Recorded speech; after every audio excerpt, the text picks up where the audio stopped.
வணக்க நண்பர்களே, இன்றைக்கி நம்ம பார்க்கக்கூடிய இந்த வீடியோட தலைப்பு என்ன அப்படின்னு பார்த்தீங்கன்னா, அதாவது அரசு மற்றும் தனியார் துறையில் வேலை செய்யக்கூடிய ஊழியர்களுடைய சம்பளத்தை வச்சு ஏதாவது ஒரு அங்கீகரிக்கப்பட்ட வங்கியில் வந்து கடன் வாங்கி எப்படி வீடு கட்டுவது, அந்த வீடு கட்டும்போது அவர்கள் கேட்கக்கூடிய ஆவணங்கள் என்னென்ன, அதை பற்றி இன்றைக்கி இந்த வீடியோவில் பார்க்க போகிறோம்.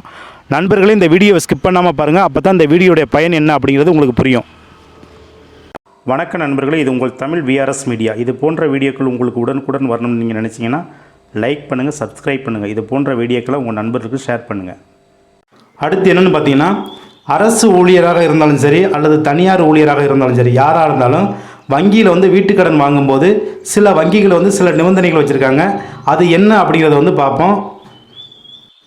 ஃபஸ்ட்டு பாயிண்ட் என்ன அப்படின்னு பார்த்தீங்கன்னா, வங்கியில் வந்து லோன் வாங்குவதற்கு வந்து குறைஞ்சபட்ச வயசு வந்து 21 வயசுலேருந்து அதிகபட்சம் 60 வயசுக்குள்ளே இருக்கணும் அப்படிங்கிற மாதிரி சொல்லியிருக்காங்க. ரெண்டாவது பாயிண்ட் என்ன அப்படின்னு பார்த்தீங்கன்னா, அவர் வாங்கக்கூடிய மொத்த வருமானத்தில் வந்து அவருடைய இஎம்ஐ அண்டு பிஎஃப் போக பேலன்ஸ் வந்து ஒரு 45% அவர் கையில் மிஞ்சினா தான் அந்த லோன் வந்து அவங்களுக்கு கொடுப்பாங்க, இல்லைனா கொடுக்க மாட்டாங்க அப்படிங்கிற மாதிரி சொல்கிறாங்க. மூணாவது பாயிண்ட் என்ன அப்படின்னு பார்த்தீங்கன்னா, அவர் ஏற்கனவே ஏதாவது ஒரு வங்கியிலே அல்லது ஒரு தனியார் நிறுவனத்தில் லோன் வாங்கியிருந்தாருன்னா அதை கண்டிப்பாக க்ளோஸ் பண்ணியிருக்கணும். அதற்கான என்ஓசி இருந்தால் மட்டும்தான் இந்த லோன் வாங்க முடியும் அப்படிங்கிற மாதிரி சொல்கிறாங்க. நாலாவது பாயிண்ட் என்னென்னு பார்த்தீங்கன்னா, ஒவ்வொரு பேங்க்லேயும் வந்து ஒரு சிவில் ஸ்கோர் செக் பண்ணுவாங்க. அந்த ஸ்கோரில் வந்து அவர் எலிஜிபிள் ஆனால் மட்டும்தான் லோனு கிடைக்கும், இல்லைனா கிடைக்காது அப்படிங்கிற மாதிரி சொல்கிறாங்க. அஞ்சாவது பாயிண்ட் என்னென்னு பார்த்தீங்கன்னா, வீட்டு லோனை பொறுத்தவரை அந்த கட்டக்கூடிய கால அவகாசம் வந்து மற்ற லோனை விட இதில் வந்து கூட கொடுக்குறாங்க. அதாவது குறைஞ்சபட்சம் 5 வருஷத்துலேருந்து அதிகபட்சம் வந்து 30 வருஷம் வரையும் கொடுக்குறாங்க. அடுத்த ஆறாவது பாயிண்ட் என்னென்னு பார்த்தீங்கன்னா, மற்ற லோனை விட வீட்டு லோனுக்கு வந்து வட்டி விகிதம் வந்து ரொம்ப மிக மிக குறைவாக கொடுக்குறாங்க. அதாவது நேஷனலைஸ்டு பேங்கில் வந்து பார்த்தீங்கன்னா ஒரே மாதிரி இருக்கும், ப்ரைவேட் பேங்கில் பார்த்தீங்கன்னா கொஞ்சம் கூட இருக்கும். அதனால் நீங்கள் எல்லாருமே ஒரு நேஷனலைஸ்டு பேங்கில் வாங்கினீங்கன்னா உங்களுக்கு அதிக பெனிஃபிட் இருக்குது.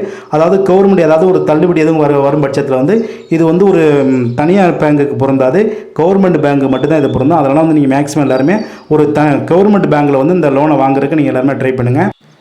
ஏழாவது பாயிண்ட் என்ன அப்படின்னு பார்த்தீங்கன்னா, ஆண்களை விட பெண்களுக்கு பார்த்தீங்கன்னா வீட்டு லோனில் வந்து முக்கியத்துவம் கொடுக்குறாங்க. அதே மாதிரி இந்த ரேட் ஆஃப் இன்ட்ரெஸ்ட்டும் பார்த்தீங்கன்னா பெண்களுக்கு வந்து ரொம்ப கம்மியாக இருக்குது. அதனால் எல்லாருமே நீங்கள் வந்து பெண்கள் பேரில் லோன் வாங்கினீங்கன்னா இது வந்து உங்களுக்கு ஃபியூச்சரில் வந்து ரொம்ப பெனிஃபிட்டாக இருக்கும். ஸோ அதனால் நீங்கள் எல்லாருமே பெண்கள் பேரில் வந்து வீட்டு லோனை வாங்குறதுக்கு ட்ரை பண்ணுங்கள்.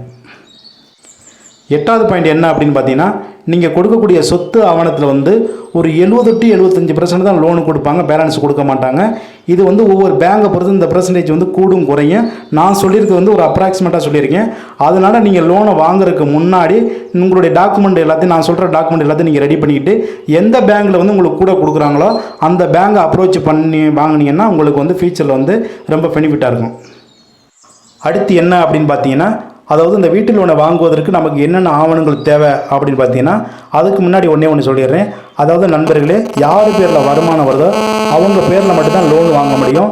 அவங்க பேரில் தான் நான் கீழே சொல்லக்கூடிய ஆவணங்கள் அனைத்தும் அவர் பேரில் இருந்தால் மட்டும்தான் இந்த லோன் வந்து கண்டிப்பாக கிடைக்கும், இல்லைன்னா கிடைக்காத நண்பர்களே. கேட்கக்கூடிய ஃபஸ்ட் ஆவணம் என்ன அப்படின்னு பார்த்தீங்கன்னா, இந்த லோன் அப்ளிகேஷன். இந்த லோன் அப்ளிகேஷன் வந்து நம்ம எந்த பேங்க்கில் போய்ட்டு லோன் வாங்க போகிறோமோ அந்த பேங்க்லேயே இந்த லோன் அப்ளிகேஷனை கொடுத்துருவாங்க. ரெண்டாவது பாயிண்ட் என்னென்னு பார்த்தீங்கன்னா, அடையாள சான்று. அடையாள சான்றுக்கு வந்து நீங்கள் வாக்காளர் அட்டை அல்லது ஆதார் கார்டு இதில் வந்து ஏதாவது ஒன்று கண்டிப்பாக யூஸ் பண்ணிக்கலாம். மூணாவது பாயிண்ட் என்ன அப்படின்னு பார்த்தீங்கன்னா, அட்ரஸ் ப்ரூஃப். இந்த அட்ரஸ் ப்ரூஃபுக்கும் நீங்கள் வந்து ஆதார் கார்டு, வாக்காளர் அட்டை, ரேஷன் கார்டு இது மாதிரி ஏதாவது ஒன்று கண்டிப்பாக நீங்கள் யூஸ் பண்ணிக்கலாம்.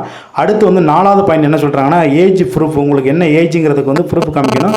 அதுக்கு வந்து உங்களுடைய ஆதார் கார்டு, பாஸ்போர்ட் இது மாதிரி ஏதாவது ஒன்று கண்டிப்பாக காமிச்சிக்கலாம் அப்படிங்கிற மாதிரி சொல்கிறாங்க. அடுத்து வந்து அஞ்சாவது பாயிண்ட் என்னென்னு பார்த்தீங்கன்னா, வருமான சான்று. நீங்கள் வந்து என்ன வருமானங்கிறத வந்து உங்களுடைய லெட்டர், தனியார் நிறுவனமாக இருந்தால் லெட்டர் பில்லில் காமிக்கணும். கவர்மெண்ட் இருந்தால் அவங்களுடைய வந்து அந்த சேலரி அக்கௌண்ட் வந்து நம்ம காமிச்சா போதும். இது வந்து இந்த அஞ்சாவது பாயிண்டாக சொல்லியிருக்காங்க. ஆறாவது பாயிண்ட் என்ன சொல்கிறாங்கன்னா, நீங்கள் எங்கே வீடு கட்ட போகிறீங்களோ அந்த வீட்டுடைய பத்திரம் கண்டிப்பாக இருக்கணும், ஒரிஜினல் கண்டிப்பாக பத்திரம் இருக்கணும் அப்படின்னு சொல்லியிருக்காங்க. அந்த இடத்துக்குரிய தாய் பத்திரம், அந்த பத்திரத்துடைய அந்த இடத்துக்குரிய தாய் பத்திரம் கண்டிப்பாக இருக்கணும் அப்படிங்கிற மாதிரி சொல்லியிருக்காங்க. ஏழாவது பாயிண்ட் என்ன சொல்லியிருக்காங்கன்னா, அந்த இடத்துக்கு வந்து குறைஞ்சபட்சம் 13 வருஷத்துக்காவது இல்லங்க சான்றிதழ் வாங்கியிருக்கணும் அப்படின்னு சொல்லியிருக்காங்க, ஈசி வாங்கியிருக்கணும் அப்படிங்கிற மாதிரி சொல்லியிருக்காங்க. எட்டாவது பாயிண்ட் என்னென்னு பார்த்தீங்கன்னா, விற்பனை பத்திரம். நீங்கள் யார்கிட்ட அந்த இடத்த வாங்கியிருக்கீங்களோ அதுக்கான ஒரு காப்பி வந்து ஒரு செராக்ஸ் இருந்தால் போதும் அப்படிங்கிற மாதிரி சொல்லியிருக்காங்க.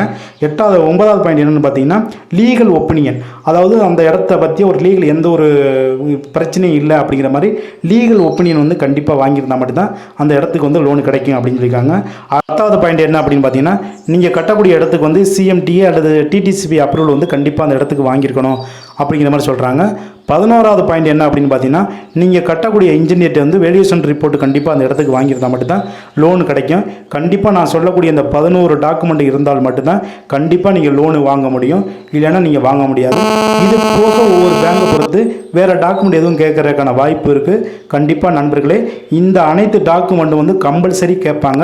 இது போக வேறு டாக்குமெண்ட் எதுவும் கேட்கும் பட்சத்தில் வந்து நீங்கள் அதை ரெடி பண்ணி கொடுத்தால் மட்டும்தான் உங்கள் வீட்டு லோனை வந்து நீங்கள் வாங்கி கட்ட முடியும்.